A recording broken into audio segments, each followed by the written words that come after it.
तव कथामृतं तप्तजीवनं कविभिरीडितं कल्मषापहं श्रवणमङ्गलं श्रीमदाततं भुवि गृह्णन्ति ये भूरिदा जना। প্রতিদিন প্রতি ঘরে শ্রী শ্রী রামকৃষ্ণ কথামৃত আমাদের প্রাণারাম বাংলা চ্যানেলে প্রত্যেক দিন সকাল ৮টায় শ্রী শ্রী রামকৃষ্ণ কথামৃতের এই প্রাত্যহিক পাঠ এবং অনুধ্যানের আসরে আপনাদের সকলকে স্বাগত জানাই। শ্রীরামকৃষ্ণ এবং বিদ্যাসাগরের সেই সাক্ষাৎকারের অংশে আমরা রয়েছি। শ্রীরামকৃষ্ণ যেখানে বিদ্যাসাগরের সঙ্গে ব্রহ্মবিদ্যা নিয়ে আলোচনা করছেন, ব্রহ্মবিদ্যার কথা বলছেন যে ব্রহ্মকে মুখে প্রকাশ করা যায় না, ব্রহ্মজ্ঞান লোককে জানানো যায় না।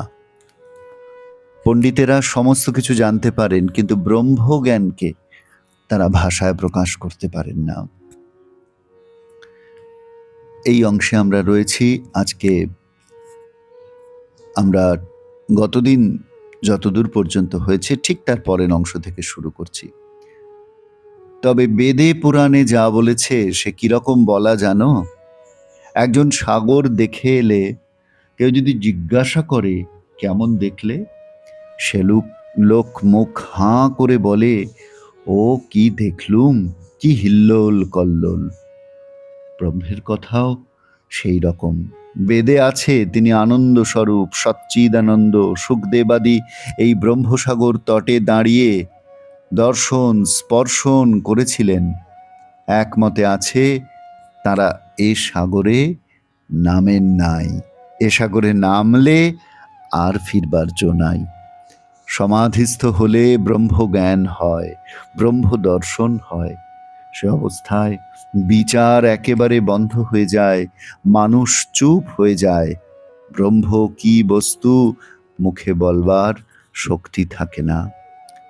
লুনের ছবি অর্থাৎ লবণ পুত্তলিকা সমুদ্র মাপতে গেছিল, কত গভীর জল তাই খপর দেবে, খপর দেওয়া আর হলো না। যাই নামা অমনি গলে যাওয়া, কে আর খপর দিবে? একজন প্রশ্ন করিলেন, সমাধিস্থ ব্যক্তি যাহার ব্রহ্মজ্ঞান হয়েছে তিনি কি আর কথা কন না? শ্রীরামকৃষ্ণ বিদ্যাসাগরাদির প্রতি। শঙ্করাচার্য লোক শিক্ষার জন্য বিদ্যার আমি রেখেছিলেন। ব্রহ্মদর্শন হলে মানুষ চুপ হয়ে যায়। যতক্ষণ দর্শন না হয় ততক্ষণই বিচার।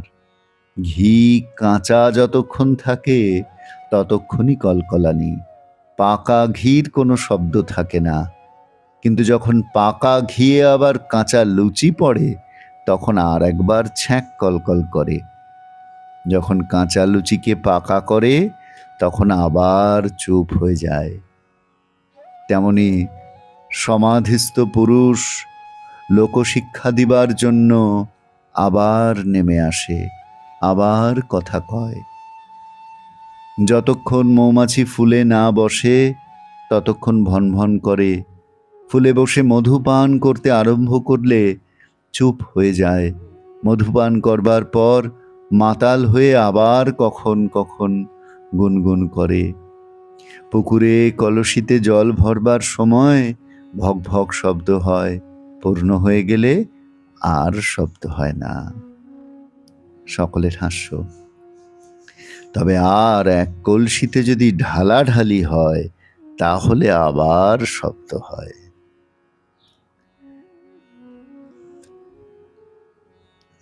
এই অপূর্ব উপমাগুলি শ্রীরামকৃষ্ণের সত্যি উপমা রামকৃষ্ণস্য।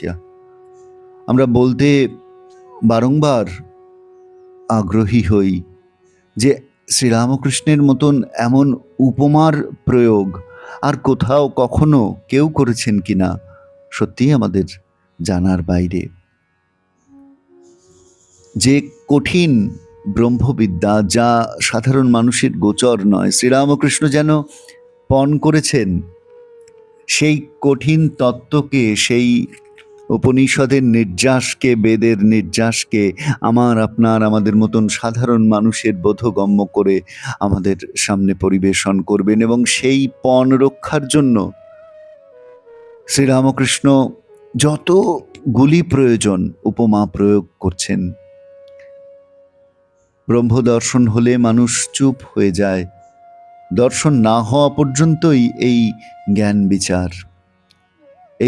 এইটিকে তিনি একটি উপমার সাহায্যে বোঝাচ্ছেন কি না, ঘি যতক্ষণ কাঁচা থাকে, আবার পাকা হয়ে গেলে আর শব্দ থাকে না, আবার পাকা ঘিয়ে যদি কাঁচা লুচি পড়ে তখন আবার ছ্যাঁক কলকল করে। তেমনি সমাধিস্থ পুরুষ, কেউ জিজ্ঞাসা করেছেন যে সমাধিস্থ হলে কি আর কথা কন? সমাধিস্থ পুরুষ লোকশিক্ষা দিবার জন্য আবার নেমে আসে, আবার কথা কয়। শ্রীরামকৃষ্ণকেই আমরা দেখছি যে ঠাকুর এই মুহুর্মুহু ভগবত চিন্তনে, ঈশ্বরীয় কথায় তিনি সমাধিস্থ হচ্ছেন। কোন এক অচিন রাজ্যে, কোন এক অজানা রাজ্যে তার শরীর, মন, সমগ্র সত্তা যেন বিলীন হয়ে যাচ্ছে, অথচ তিনি শারীরিকভাবে রয়েছেন এই আমাদের মাঝখানটিতে। তার সেই দিব্য মূরতি, তার চারপাশে যারা রয়েছেন তারা দেখছেন, দেখে অবাক হচ্ছেন, বিস্মিত হচ্ছেন তার এই ভাবস্থ অবস্থা, ভাব সমাধি অবস্থা দর্শন করে। সেটি আমরা বারবার শ্রী শ্রীরামকৃষ্ণ কথামৃতে দেখতে পাই। এই তিনি কথা কইছেন, এই তিনি সমাধিস্থ হচ্ছেন। মাস্টারমশাই বিস্মিত হয়েছেন, বারংবার তার সেই বিস্ময় প্রকাশ করেছেন। এই অদ্ভুত মানুষ, সেই সমাধিস্থ পুরুষ এমনই হন। শ্রীরামকৃষ্ণ সম্মুখেই বলছেন, সমাধিস্থ পুরুষ লোকশিক্ষা দিবার জন্য আবার নেমে আসে, আবার কথা কয়। উপমার সাহায্যে বলছেন যে মৌমাছি যতক্ষণ ফুলে না বসে ভন ভন করে, ফুলে বসে মধু পান করতে আরম্ভ করলে চুপ হয়ে যায়, মধু পান করবার পর মাতাল হয়ে আবার কখনো কখনো গুনগুন করে। শ্রীরামকৃষ্ণ মা ভবতারিণীর কাছে প্রার্থনা করছেন, মা আমাকে বেহুশ করিসনি, আমি কথা কব। এই সমাধিস্থ অবস্থা থেকে, যে অবস্থায় সাধক, যে অবস্থায় ঋষি মুনিরা ঈশ্বরে লীন হয়ে থাকতে চান, সে অবস্থা থেকে সাধারণ অবস্থায় তিনি ফিরে আসতে চাইছেন, কথা বলতে চাইছেন ভক্তদের সঙ্গে। তার যে আমাদের দেওয়ার আছে অনেক কিছু, তিনি যে মধু পান করে সেই মধু আমাদের মধ্যে বিলিয়ে দিতে চান। আরো একটি উপমা দিচ্ছেন, পুকুরে কলসিতে জল ভরবার সময় ভক ভক শব্দ হয়, পূর্ণ হয়ে গেলে আর শব্দ হয় না। তবে আবার ওই কলসি থেকে যদি অন্য কলসিতে জল ঢালাঢালি হয় তাহলে আবার শব্দ হয়। অপূর্ব সুন্দর কয়েকটি উপমার সাহায্যে শ্রীরামকৃষ্ণ সকলকে বোঝাচ্ছেন যে কেমন হন এই সমাধিস্থ ব্রহ্মজ্ঞ পুরুষেরা।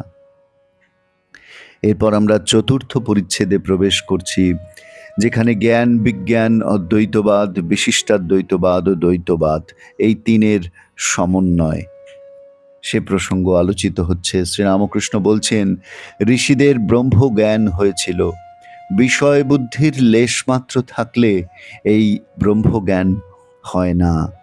ঋষিরা কত খাটত, সকালবেলা আশ্রম থেকে চলে যেত, একলা সমস্ত দিন ধ্যান চিন্তা করত, রাত্রে আশ্রমে ফিরে এসে কিছু ফলমূল খেত। দেখা, শোনা, ছোঁয়া এসবের বিষয় থেকে মনকে আলাদা রাখত, তবে ব্রহ্মকে বোধ করত। কলিতে অন্নগত প্রাণ, দেহবুদ্ধি যায় না, এ অবস্থায় সোহং বলা ভালো নয়। সবই করা যাচ্ছে, আবার আমিই ব্রহ্ম বলা ঠিক নয়। যারা বিষয় ত্যাগ করতে পারে না, যাদের আমি কোনো মতে যাচ্ছে না, তাদের আমি দাস, আমি ভক্ত, এ অভিমান ভালো। ভক্তিপথে থাকলেও তাকে পাওয়া যায়। জ্ঞানী নেতি নেতি করে বিষয় বুদ্ধি ত্যাগ করে, তবে ব্রহ্মকে জানতে পারে। যেমন সিঁড়ির ধাপ ছাড়িয়ে ছাড়িয়ে ছাদে পৌঁছানো যায়, কিন্তু বিজ্ঞানী যিনি বিশেষ রূপে তার সঙ্গে আলাপ করেন, তিনি আরও কিছু দর্শন করেন। তিনি দেখেন ছাদ যে জিনিসে তৈয়ারি, সেই ইট চুন সুরকিতেই সিঁড়িও তৈয়ারি। নেতি নেতি করে যাকে ব্রহ্ম বলে বোধ হয়েছে, তিনিই জীবজগৎ হয়েছেন। বিজ্ঞানী দেখে যিনি নির্গুণ, তিনিই সগুণ। ছাদে অনেকক্ষণ লোক থাকতে পারে না, আবার নেমে আসে। যারা সমাধিস্থ হয়ে ব্রহ্ম দর্শন করেছেন, তারাও নেমে এসে দেখেন যে জীবজগৎ তিনিই হয়েছেন। সারে গা মা পা ধা নি, নিতে অনেকক্ষণ থাকা যায় না, আমি যায় না। তখন দেখে তিনিই আমি, তিনিই জীবজগৎ সব। এরই নাম বিজ্ঞান। জ্ঞানীর পথ পথ, জ্ঞান ভক্তির পথ পথ, আবার ভক্তির পথ পথ। জ্ঞান যোগ সত্য, ভক্তি পথ সত্য। সব পথ দিয়ে তার কাছে যাওয়া যায়। তিনি যতক্ষণ আমি রেখে দেন, ততক্ষণ ভক্তিপথই সোজা। বিজ্ঞানী দেখে ব্রহ্ম অটল, নিষ্ক্রিয়, সুমেরুবৎ। এই জগৎ সংসার তাঁর সত্য রজ তম এই 3 গুণে হয়েছে, তিনি নির্লিপ্ত। বিজ্ঞানী দেখে যিনি ব্রহ্ম, তিনি ভগবান। যিনি গুণাতীত, তিনি ষড়ৈশ্বর্যপূর্ণ ভগবান। এই জীবজগৎ, মন, বুদ্ধি, ভক্তি, বৈরাগ্য, জ্ঞান, এ সব তাঁর ঐশ্বর্য। যে বাবুর ঘর দ্বার নাই, হয়তো বিকিয়ে গেল, সে বাবু কিসের বাবু? সকলের হাস্য। ঈশ্বর ষড়ৈশ্বর্যপূর্ণ। সে ব্যক্তির যদি ঐশ্বর্য না থাকতো, তাহলে কে মানত? সকলের হাস্য।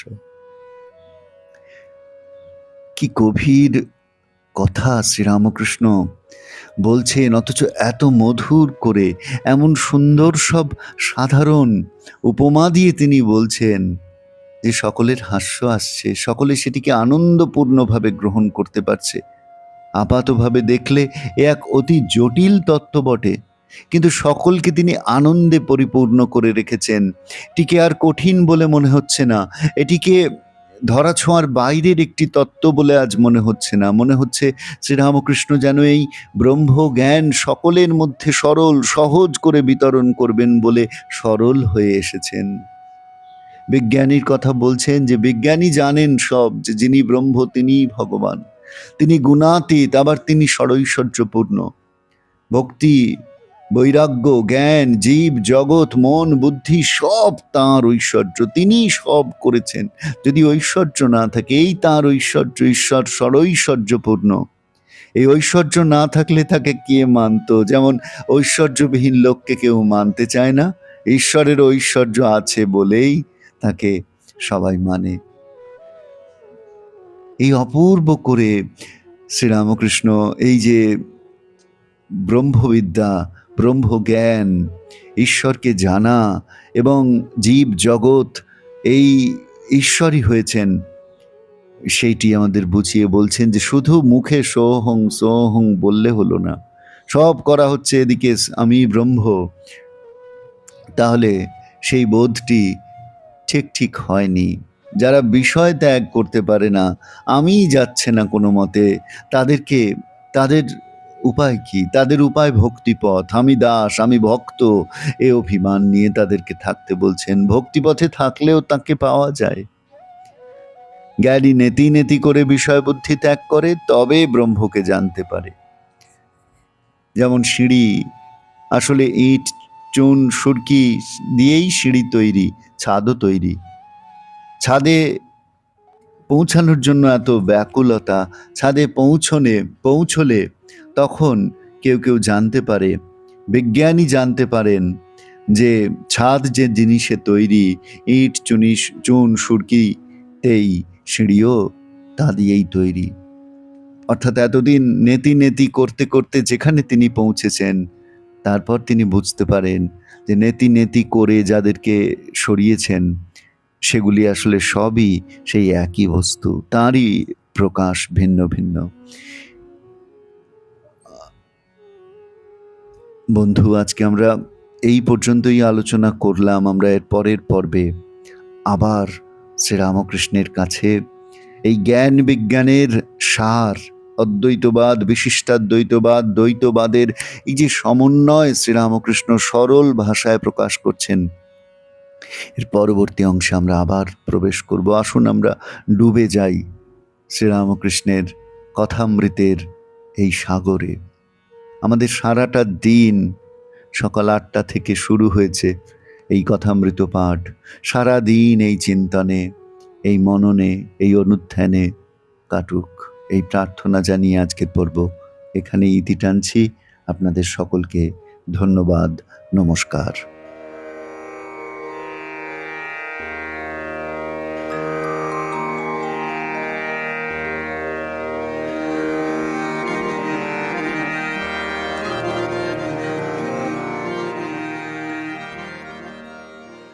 প্রাণারাম প্রাণারাম প্রাণারাম প্রাণারাম প্রাণারাম প্রাণারাম। কি যেন লুকানো নামে তাই মিষ্ট এত তব নাম প্রাণারাম প্রাণারাম।